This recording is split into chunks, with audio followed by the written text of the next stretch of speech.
I'd like to introduce Talitha. Talitha tells me that she's been teaching since the age of 13 years old. Yes, you're right, it's yes. 13, she said, professionally.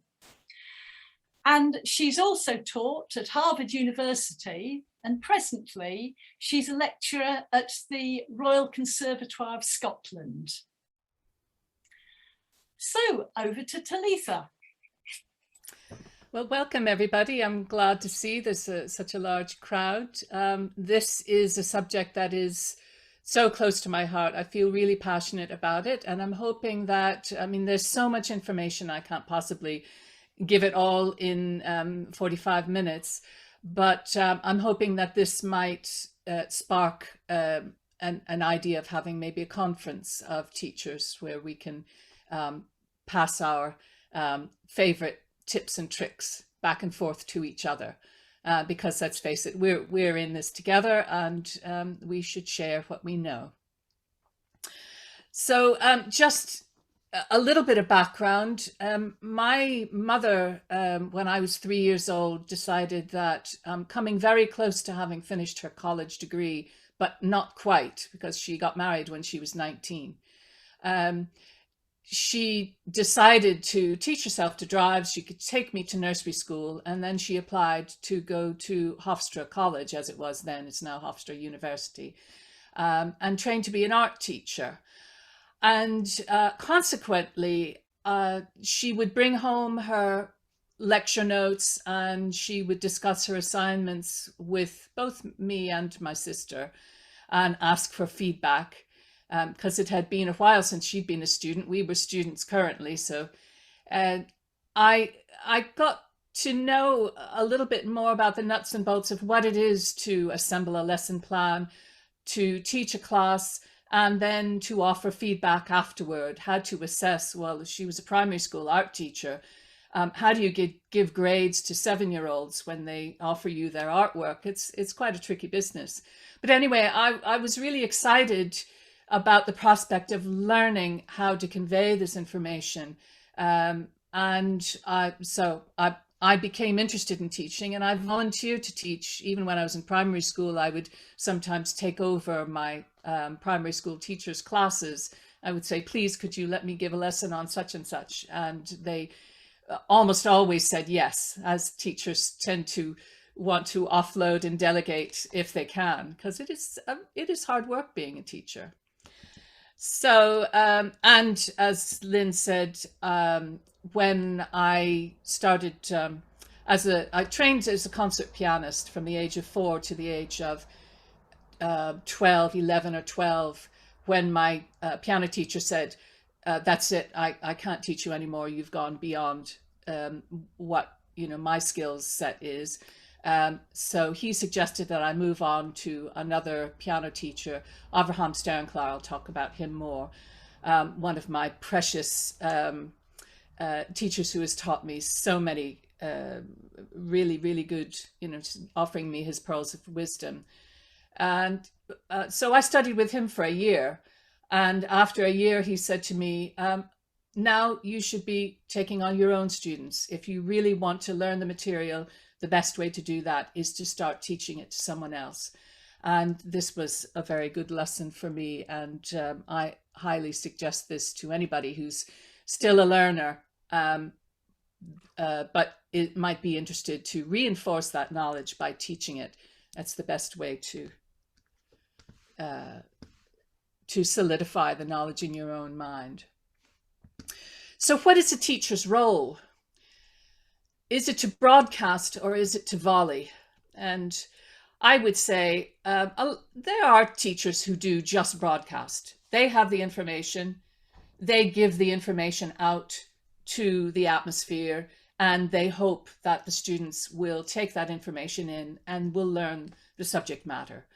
But if you broadcast, those seeds may fall on rocky soil, or they may fall in the sand, or they may not fall in the earth at all.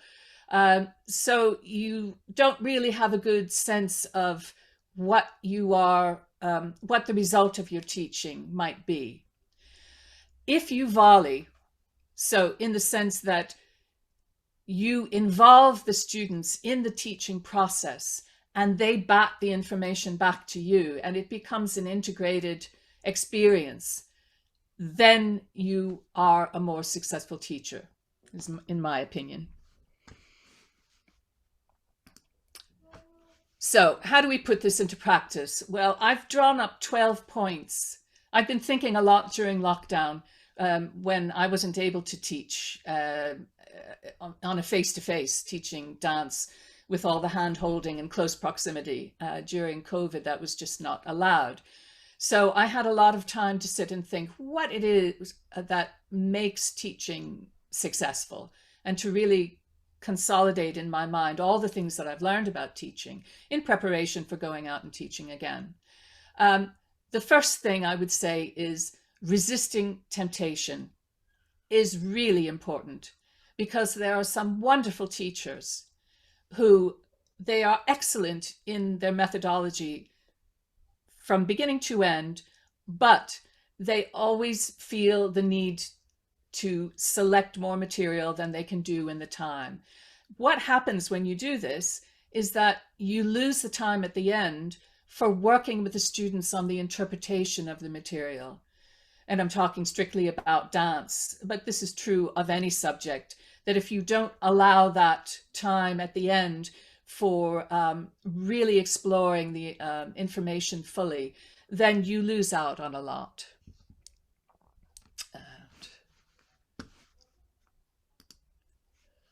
The next thing I would say is that a lot of the time you spend teaching happens before you actually get into the classroom, unless you're one of those, they call them doorknob teachers, that they actually decide what they're doing in the lesson as they're turning the doorknob to go into the classroom. I don't advise that.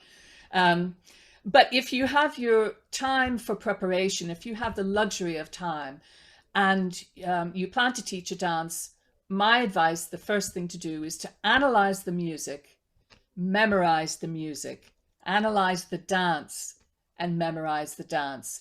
And as you're doing this, and do it in that order, as you're doing this, take note on how the dance fits the music and also how it is laid out on the page. If you're using dance notation, sometimes you'll have a manuscript where you have an A part on the first page and the music is the A part, but it goes twice round.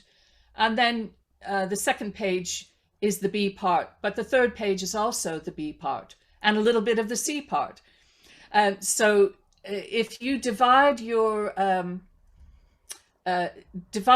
music into its parts, and when I say A part, B part, C part, I'm talking about a musical phrase which will then change to another musical phrase that has a beginning, a middle, and an end. It comes to a cadence. And then sometimes it repeats. And then if it starts another new musical thought, then you label that B and write that on your score. I'll put on the top of the page, A 8 bars times 2, or A 4 bars times 2, something like that. So I know that the dance steps on that page go to that part of the music. And this I find really saves me a lot of time, because if you're always surprised by what part of the music the dance is connected to, then you're losing out on another sort of way of anchoring that information. We are so lucky because when you anchor information to music, you're able to retrieve it from your memory much more readily. And they have found this, of course, in all their experiments with people who are suffering from Alzheimer's and dementia of other types, that music is a real catalyst for retrieving things from your memory. So if you have a conscious awareness of how the music and the dance fit together, then you will learn the dance much, much more quickly. The next thing I would suggest is that you make a dance crib so that you can see the whole dance on one page. If you have a dance that's across 10 pages, you really have a hard time understanding the framework of exactly how that dance sits and how the different parts of the dance relate to one another. But if you can create a dance crib, particularly if you have, this is the A part of the music, and this is the bit of the dance that goes with it. Here's the repeat of the A, and these are the steps, and you put them one under the other. You can see where, if you have a repeated musical phrase and you have the same step, you can make a note of that and say, okay, when I hear that bit of music, I know I have to do this movement. But you can also see, if you have a choreographer like Pécourt or somebody else who delights in mixing it up just to confuse you, that you can see, okay, well, here's this same set of steps in one part of the musical phrase, and they occur in another part of the musical phrase later on. That is a danger point. That is a point where you might feel compelled to do them too early or too late because you think that they go with a certain bit of the music, but the second time through they don't. And I'll show you an example of that in a moment. The other thing I'd like to say is that psychologists and people interested in cognitive development will tell you that you have thresholds of learning, and these go up and down during the course of the day. The point at which your thresholds of learning, which is to say the part where you take in your information and can memorize it more readily or understand it, the last thing at night and the first thing in the morning are when your thresholds are lowered, and that gives you more opportunity to assimilate information. So if I'm memorizing a dance, I'll take my dance crib and I will put it by my bedside table. I will look at it right before I go to sleep. I'll close my eyes and I'll imagine the dance and try to remember as much of it as possible. Then when I wake up in the morning, still with my eyes closed, I will try again to remember as much of the dance as I can. And then I'll open my eyes and look at the paper and see how much I've retained. And that is such a good way to memorize. I highly recommend it. So back to dance cribs. This is an example of one of my dance cribs, and I made this with a particular colleague of mine. Well, I suppose he's a student as well as a colleague. This is somebody who is expert in Renaissance dance, and he's just learning Baroque. This is his second year, I guess, learning Baroque dance. And he assimilates things much better in relation to color. So I've color coded this. This is something I've just started to do, and it's actually quite useful because you can see here, here's a perfect example where you have this, say from bar 6 to 9 in the A part, you can see that you have exactly the same set of dance steps. And when you make a crib, make the abbreviations to suit yourself. And I've got a key at the bottom to remind myself, but you don't necessarily have to put the key in if you know that that's the only way you abbreviate something. I'm constantly changing my mind about my abbreviations, never mind.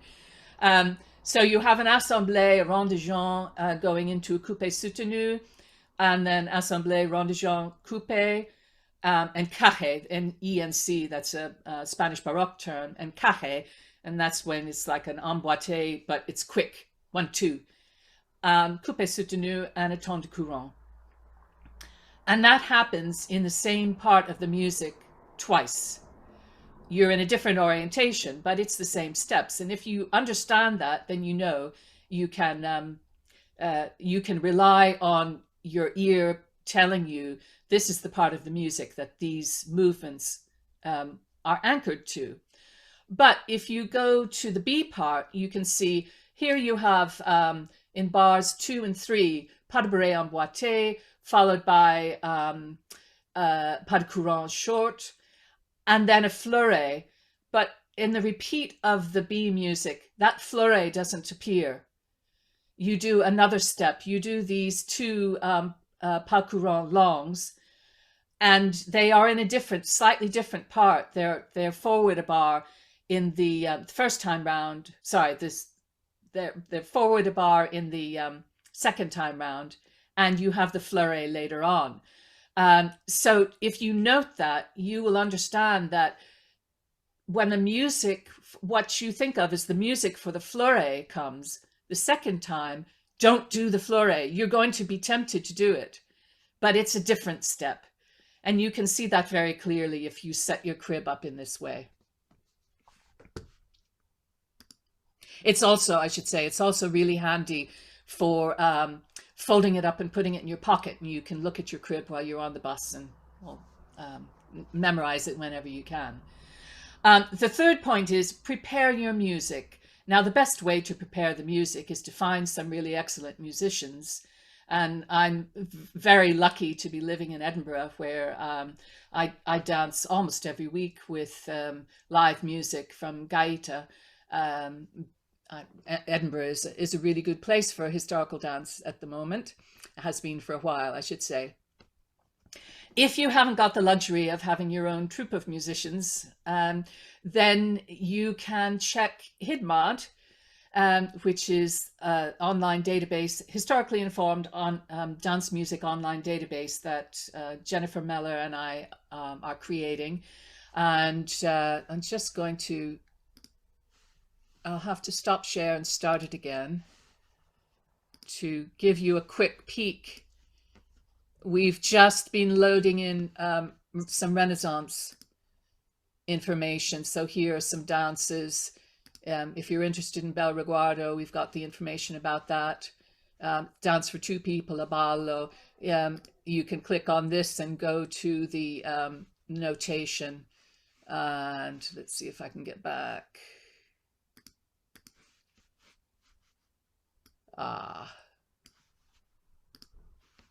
There we go. And you can see this is the music notation. This is the analysis. So you have an A part, a B part, and a C part.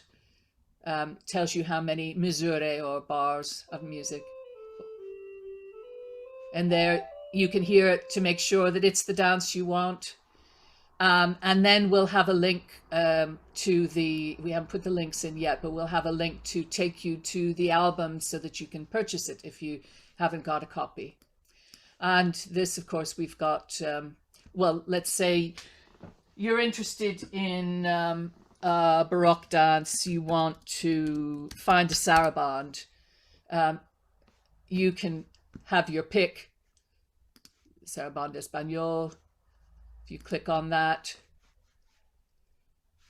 there, and it will give you information. So this is one that happens to be on Musica Dansée à la Cour et à l'Opéra, which is an album that is currently out of print. You can get copies secondhand, but I'm in consultation with the copyright owners trying to get this republished. That's one of the other things that HIDMOD is trying to do, is get more music recorded and more music re-released. So I'm going to stop share and go back. Oops. I have to start the share again. This is the only fiddly bit. Going back and forth.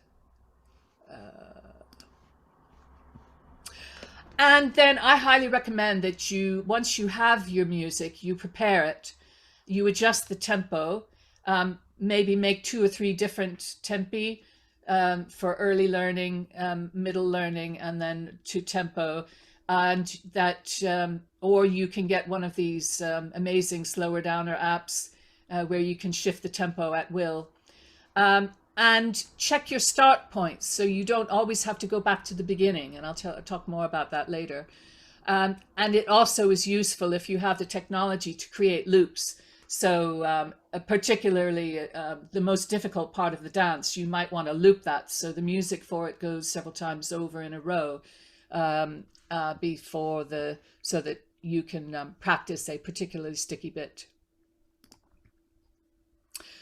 Okay, here's where I should say, I am not using a script or any notes. I'm reading directly from the slides. Please don't feel that you need to, when you look at all this text, I tell my students not to put in a lot of text. This is a lot of text on a slide. But I will be talking you through it, so don't feel you have to read while you're listening to me. Encourage the learners to take responsibility for their own information assimilation. I think this is crucial. This is something that my teacher, piano teacher Avraham, told me at the outset. He said, it would be remiss of me if I made you dependent, that you couldn't play a piece of music unless you came to me and I told you how to do it. That's no use. You need to learn how to learn. And if you have an agreement with your students that this is what is going to happen, and if you as a student have an agreement with yourself that this is what is going to happen, you don't stand back and wait to be taught. You get involved. And one of the things that you need to do is to find out how you learn. How do you assimilate information best? Each person has his or her own way that information is retained most efficiently. And once you figure that out, then that's half the battle. Then you can say, okay, if your teacher is not giving you names of steps, but you need to know the names of steps, you can ask, could you please tell me the names of the steps? Because I need to hear that, otherwise I won't be able to remember them. I thought that myself as a musician, that the auditory way of learning would be the most efficient for me. But I was wrong. I'm a visual learner, but I'm a verbal visual learner. So it's another layer of integration. I have to have the word and I have to see the word, and then I can imprint it in my memory. But not everybody is this way. The one thing that learning dance, we are blessed by the fact that if you add a kinesthetic element, which is movement, the information will be retained much more quickly. Well, of course we have a kinesthetic element. We're moving all the time. So this is to our advantage. But if you are not a kinesthetic learner, then you need to also apply visual learning and auditory learning. So each student needs to find out that information. All the students have to do that for themselves, and teachers need to be aware that different students learn in different ways. Learn, apply, then teach. And I've said this before. If you take in information, you hear the information, or you get it through your senses, you're seeing it, you're seeing the movement in front of you, you can map on to the teacher and do the same movement that the person is doing. But then if your dance turns you round in the other direction, your teacher's no longer in front of you, there's a chance that suddenly you won't be able to remember what to do because you're using a different part of your brain to retrieve that information. So in order to apply what you've learned, you have to figure out how to imprint and be consciously aware of what you're learning so that then you can extract it at will. And the best way to ensure that you have the ability to take that information out of the brain and apply it is to teach it to someone else. You immediately know what you know and what you don't know when you try to teach it. Suddenly all the gaps become blatantly clear, and then you have to go back to notes and make sure you fill in all those gaps. I've been watching, this was highly recommended to me by Joe Bednarek, who is a technician, therapist using neurofeedback. And she suggested that I look at some of the videos by Jim Quick, and that's his real name. It's not because he teaches quickly. And this is a particularly good one, How to Develop an Ageless Brain. And I highly suggest that you make a note of the YouTube link, or you just Google him. He's got a lot of mnemonic devices to remember things about learning. And this is one of his favorites. Be fast. B for believe you can. E for exercise your mind. F for forget your adult inhibitions. A for activate your creative drive. S for keep your state of mind open.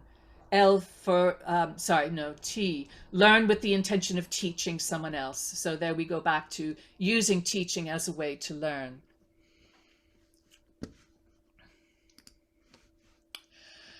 And talking about removing your adult inhibitions, I was absolutely blessed to have found myself in a historical dance course when I was 17. And the person who taught 20th century dance was Daniel Negrin, one of my favorite teachers of all time. I only had him for the course of a summer, but what he taught me was so significant, and it really has imprinted itself, and I use this information all the time. He says, find the little voice that buzzes inside your head, the voice that says, I can't. I can't, I can't, I can't.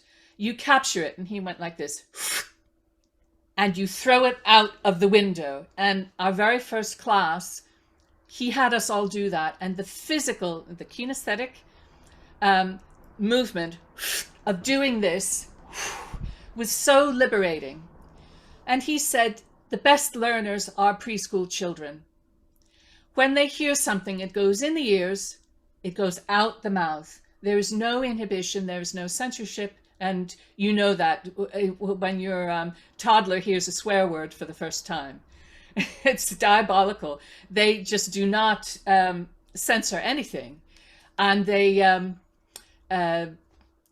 will say it repeatedly, of course. So you have to be very careful what you tell to a toddler. I used to say to my 3-year-old, my firstborn, Owen, that behavior is socially unacceptable.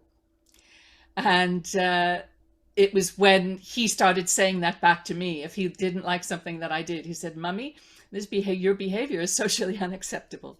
So yes, things that they hear, they will repeat. So if you get into the mindset where you are seeing the dance and you are doing the dance and you are not putting any judgmental censorship or filters or anything on that, then you will learn much more quickly. Number 5, present an overview. Begin with a bit of context. And this is Millicent Hodson, who came to do some workshops with the Royal Conservatoire of Scotland modern ballet class. If you begin with context, then the students know where they are. They can understand. And we'll talk about this a little bit, the meaningful ways of teaching. Well, actually, I think it was on a previous slide. Let me just check.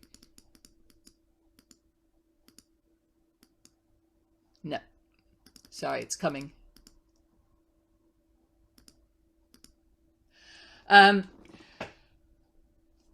If you provide written information and an analysis, I mean, you don't necessarily want to give written information before the students begin to move. As a dancer, you don't necessarily want written information before you begin to move. That's fine. But if the teacher can give you a verbal analysis, basically to say something like, okay, we're going to do a dance in 6 parts. After each part, there's a refrain. It's a repeated part. So we only need to learn that once, and then we'll know it for the rest of the dance. Then the students will have an idea of what they're up against. Also, I think it's really important that you have information about how the students can get hold of resources that will help them solidify their knowledge of the dance. So if you give them a bibliography, a discography, a webography, tell them where to go to see the dance. I mean, if you want to make a film of yourself dancing the dance, that's fantastic. That's probably the best case scenario if you have time to do that. If you have a bibliography that includes where there is a book or a manuscript that you can find, or if it's online, to point them to a URL where they can look at the dance notation, they can look at the original source and maybe an article about somebody who has interpreted that dance. That's always very useful. Then I would say, and I often do this before the warm-up, map out the geography of the dance. Don't worry about footwork or anything. Just walk them on the path. Say, part 1 of this dance, we go straight forward from the back of the hall to the front of the hall. Part 2 of the dance, we spiral out and we face each other. Part 3 of the dance, we go round each other. Part 4 of the dance, we go round in the other direction. Part 5 of the dance, the man does a solo, the woman does a solo. Part 6 of the dance, we come together and we have reverence. Something like that is really useful to actually get on the floor and move around so that the orientation is established before you actually look at the individual bits and pieces of footwork and figures. Number 6, be flexible with your warm-up. It's very tempting to have a set warm-up, to choreograph your warm-up to some pieces of music you like, and every week or every day you do this warm-up with your students. It makes it nice and easy for the teacher. It makes it comfortable for the students. But is it the most efficient and effective way? I would say, particularly if you're working with a new group of students each time, people you don't know, respond to them. If you advertise a workshop and you find that everyone who's come to your workshop is over 70, I would definitely make sure that you spend some time with exercises strengthening the knees. This is something that teachers very rarely do. You don't need that if you're working with 17-year-olds, but you do need that with older dancers. And I do my knee exercises before I go to a dance class because I know that it's unlikely that the teacher's going to give me the exercises I need. So keep this in mind. Respond to the students and their needs during the warm-up. Create exercises specifically from the most difficult parts of the dance. Come up with specific exercises that are going to relate to what you're about to teach. And when you apply different ways of breaking things down, if you see that, you know, you've got an exercise or a step or a figure that the students are not getting to grips with, slow it down, break it down, but keep the rhythm consistent. I caution very strongly, particularly if you have a step that takes place in triple time, don't do it and then pause so it appears that the step is in duple time. Make sure that it's exactly as the step is going to be danced, but slower, because whatever is imprinted will then be learned. And if it's wrong, they'll learn it wrong. More about that in a moment. Before you begin teaching the dance, play the music. Play a little bit of the music. Say, this is, even if a few bars, and say, this is the type of music that we're working with. So the students can anchor onto that. Then make sure that you play the music at regular intervals. It's very tempting to get caught up in teaching steps and suddenly 45 minutes have gone by and you haven't put the music on at all. If you keep going back to the music, then the student is likely to anchor the physical information to the musical information and they will retain it. They will learn it much more quickly. And as a student, if your teacher has gone for 20 minutes without playing the music, you can ask, please, could you play a bit of the music? I'd like to hear what part of the music does that go with? And if it's possible, sing the music. Then you can have it at whatever speed you're teaching. If you feel comfortable singing the tune so that you can say, so that the students can see immediately what part of the tune goes with which part of the steps. And to even further integrate that, sing the names of the steps to the tune. And then the students will remember that. How do I know the students are more likely to remember that? Because this has been shown, it's been demonstrated in all sorts of studies, that if you anchor information to music, it is much more readily memorized. I remember as a youngster watching the Jack Parr show and Merv Griffin, Jack Douglas, the comedian, very popular at the time. He was always on these shows with his wife, Reiko. And he would tell the same story. She had to memorize in order to get her citizenship. She was Japanese, you can see. She had to memorize the names of all the presidents. And she found that her English language skills were not really that advanced. And she found it so difficult. So he composed a tune and put the names of the presidents to the tune. And he would go on these talk shows and he would trot her out and say, sing your president's song. And everybody knew her, and she became a celebrity in her own right. So yes, this is the magic element that we have. We have the music already connected to these dances. We can use that to help memorize. When it comes to music, there's a commonly heard phrase, the music will tell you what to do. And this would light the blue touch paper of my teacher, Julia Sutton, bless her. She would say, no, no, no, the music, never say the music will tell you what to do. The music will not tell you what to do unless you learn the dance first and you understand how the movement connects to the framework of the music. Then, once you've learned the dance and you put the music on, the music will tell you what to do.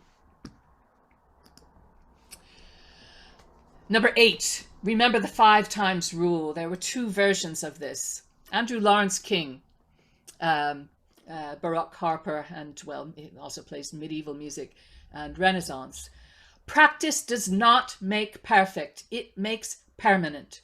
Whatever you practice, that is what you learn. And he has a way of practicing where he takes 5 matchsticks and he puts them on his music stand. And if he plays something perfectly, he moves the matchstick over from one side to the other. And then once he does that perfectly, 5 times in a row, and he lowers the speed until he can do it perfectly. 5 times in a row, then he reckons that he has learned that particular part of the music. And the same thing goes with dance. Abraham Sternklar, my piano teacher, says the 5 times rule is practice 5 times slowly for every time you run through the dance at, well, in his case, it was run through the music at normal speed. So always go back to working slowly. If you get to the point where you are dancing to tempo, and then you carry on dancing to tempo from that point on, what happens is you don't realize it, but you're making little mistakes, or you're leaving things out, or you're fudging, you start to fudge things. And if you don't slow down and make corrections, then those fudges are what go into your final performance. You don't want to fudge your final performance. You want to perform exactly as you intend to perform, and you won't know that unless you're dancing slowly. The other thing is that it's quite a skill to dance with full intention and emotion when you're doing it slowly. And if you're able to do that, then you can do it at speed much more easily. Time check, Talitha. Okay, that's great. As far as practice makes permanent, there's a wonderful quotable quote, Peter Cook, in the guise of Sir Arthur Strebe Greebling. And he says, yes, I have learned from my mistakes, and I'm sure that I can repeat them exactly. Well, you don't want to repeat your mistakes. You want to repeat the correct version of whatever it is you're learning. And Ana Yepes, Spanish and French Baroque dancer and teacher, she says, you don't really know a thing until you have learned and forgotten it 7 times. So if you learn it and then put it away and bring it out again and relearn it, that really helps for long-term retention. Balance your focus. Avoid always dancing from the beginning of the dance and then going back, learning and building, and then going back to the beginning. I talked about this in the music, in relation to the music, but this is so important in the dancing. And I very often will start at the end of a dance because that's what I want to be really strong. You want to know the beginning, of course. You want to know the first thing you do, but you also want to You want to avoid the dread that you might feel if, as you're dancing, you know the dance less and less. Practice repeated phrases less often and practice segues more, particularly page turns. We talked about that in relation to the music. Page turns in dance, it's the same thing. You might do part A of the dance, the first section of the dance, and then there's a block. You don't know what the second section is. So if you practice the end of the first section and the beginning of the second section, that's a way to retain it. Here's just a quick illustration. If you only teach and practice from the beginning and then build and keep going back to the beginning, here's an example of a dance with 6 parts and a refrain after each part. By the time you've finished, you will have practiced the refrain 21 times and the last part only once. So there's an imbalance here. You can clearly see. It makes much more sense to practice the beginning, maybe go and practice the end, and then practice the second bit and move on, then do all the segues, but don't keep going back to the beginning and running through the dance. Number 10, integrate upper body movement. And I'll just give this chance to sink in. Whilst doing a long overdue clear out at the offices of Ireland's oldest and most respected school of dance, Mrs. O'Hara made a terrible discovery: the Book of Irish Dancing, Volume 2, How to Incorporate the Arms. And you don't want to leave the arms to the very end and then throw them in at the end of the lesson. Try to make your dancing a full body experience from as early on the teaching process as you possibly can. Very often the arm movements will help you remember the footwork. 11, get students to retrieve the information at regular intervals. This is about the volleying from the very beginning of the slides. Ask them, there are lots of ways you can do this. Ask them to write down the figures they've just learned and then check that they've got them right. Students will almost always have fuzzy bits. And you know this as well. If you've gone to a workshop and you learn a dance, there will always be 1 or 2 spots where you're just not really sure what step that was, especially if you're in the back row and you can't quite see it. You need to be able to double check that you have that information right. And a good way to do that as well is to have to task different students with leading or even calling the names of the steps. Say you have a dance for 3 dancers and that dance has 6 figures in it. Give the first dancer figures 1 and 2 to memorize, and the second one 3 and 4, and the third one 5 and 6, and then they will lead each other. They will pass the role of helping to guide the others, and that will help them to learn as well. Process of learning. Now, this I won't have time to go into, but I was referring to this before. Rote learning is when you just learn. If, for instance, you wanted to learn the speech from Hamlet, to be or not to be, and you learned t, u, b, e, a, If you learned each individual component without knowing anything about the meaning of it, you're never going to be able to, or it will be very difficult to memorize all of that. But if you have meaningful reception learning, then you understand the meaning behind what it is you're doing. And having the context at the beginning will help with that.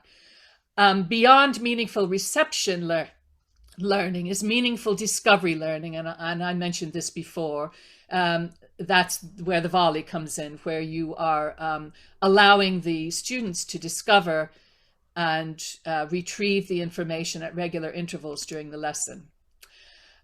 This is just to illustrate that where you're getting your information and processing it is happening in different parts of the brain.